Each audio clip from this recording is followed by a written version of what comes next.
जय श्री कृष्णा, जय श्री राधे। मित्रों, आज की कहानी बड़ी ही ज्ञानवर्धक और शिक्षाप्रद है। आज की कहानी है नारद जी का फैसला, सूरज और चांद का झगड़ा। दोस्तों, यह कहानी यदि आपने पूरी तरह सुन ली तो यह आपके जीवन में काम आएगी। चलते हैं उस सुंदर कहानी की ओर। मित्रों, बात बहुत पुरानी है। जब दुनिया शुरू हुई तब सूरज और चांद में एक बड़ा झगड़ा हो गया। सूरज का कहना था कि वह चांद से महान है क्योंकि वह संसार को रोशनी देता है जिसके बिना लोग जिंदा नहीं रह सकते। चांद इससे सहमत नहीं था। उसका कहना था कि इसमें कोई शक ही नहीं कि वही सूरज से महान है।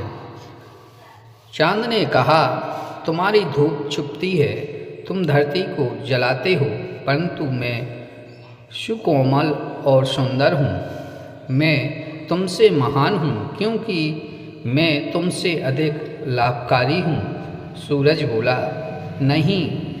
चांद ने दो टूक जवाब दिया, लोग मुझे अधिक पसंद करते हैं इसलिए मैं ही महान हूँ। जब वे किसी समझौते पर नहीं पहुँच सके तब उन्होंने मुनिराज नारद जी से राय लेना तय किया, जो सारे ब्रह्मांड में अपनी बुद्धि और कुशलता के लिए जाने जाते थे।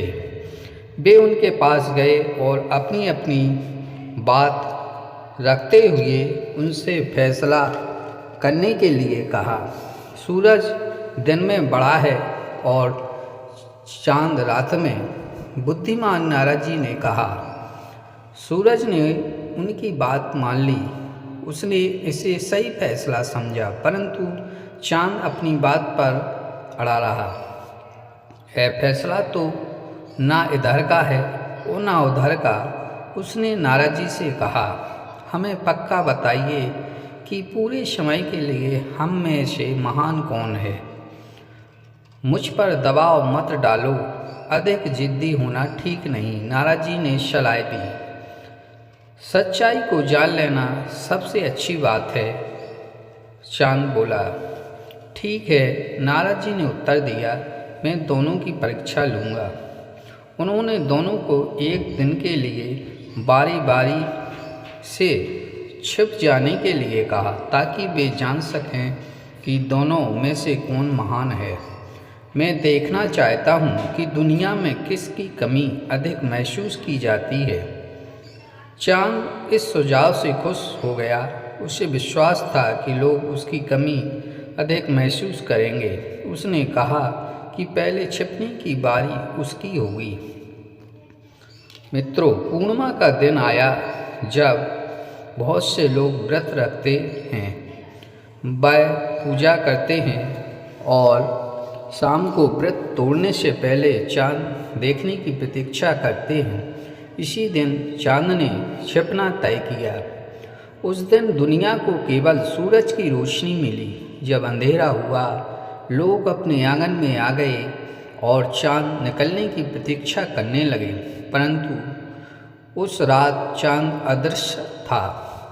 आकाश को उत्सुक नज़रों से देखते हुए लोगों ने घंटों प्रतीक्षा की। अंधेरा गहरा होता गया, परंतु चांद का कहीं पता न था। अब लोग कहने लगे, आज क्या हो गया है। वे एक दूसरे से पूछने लगे, शायद बादलों के कारण ऐसा हो। किसी ने कहा, कहाँ हैं बादल, आज तो सारा दिन सूरज चमकता रहा है। दिन गर्म और बेचैन करने वाला था। चांद के कानों के लिए ये बातें संगीतमय थीं। क्या आप सुन रहे हैं जो लोग कह रहे हैं? उसने नारद जी से पूछा, देखा वे सूरज को कितना नापसंद करते हैं। क्या अब भी आपको संदेह है कि दोनों में से महान कौन है? कल दिन के समाप्त होने तक प्रतीक्षा करो, नारद जी बोले। अगले दिन सूरज छिप गया और दुनिया में अंधेरा छा गया। रोज की तरह लोग अपना दिन का काम करने के लिए जागे, परंतु उन्हें कुछ भी दिखाई ना दिया। समय गुजरने लगा, लेकिन अंधेरा वैसा ही बना रहा। सारा काम रुक गया था। इस अंधेरे में हम कैसे कुछ कर सकते हैं, वे दुख से चिल्लाए। कुछ समय बीतने पर उनकी यह चिंता अत्यधिक भय में बदल गई। आज रोशनी क्यों नहीं है? सूरज के प्रकाश के बिना हम जिंदा कैसे रह सकते हैं? हताश होने की ज़रूरत नहीं, एक व्यक्ति ने सलाह दी। रात को तुम्हें चांद की रोशनी मिलेगी। चांद की ज्योति दिन की रोशनी की बराबरी थोड़ी ही कर सकती है, उनका उत्तर था। लेकिन रात होने पर उन्होंने देखा कि अब भी पूरी तरह अंधेरा था। निश्चय ही चांद ऊपर आकाश में थी, परंतु प्रकाश नहीं था। हर तरफ अंधेरा था। चांद भी ना समझ सका कि यह कैसे हो गया। वह नारद जी के पास पहुंचा और डरे हुए स्वर में पूछा, मुनिवर, मुझ में प्रकाश क्यों नहीं है? नारद जी मुस्कुराए, क्योंकि तुम्हारा जो प्रकाश था वह सूरज से ही निकलता है। प्रकाश का एक प्रतिबिंब है। अब सूरज छिपा हुआ है, तुम्हारे पास वह आभा नहीं जिससे तुम चमक सको। इसके बाद चांद का सिर लज्जा से झुक गया और दो मोटे मोटे आंसू गालों पर लुढ़क पड़े। नारद जी ने दयालुता से कहा, मेरे विचार से तुम्हें मेरा पहला फैसला मान लेना चाहिए। क्या अब भी तुम मुझसे किसी एक के पक्ष में पूरा फैसला चाहते हो? नहीं, चांद का उत्तर था। मित्रों, कहानी कैसी लगी कमेंट करके ज़रूर बताएं।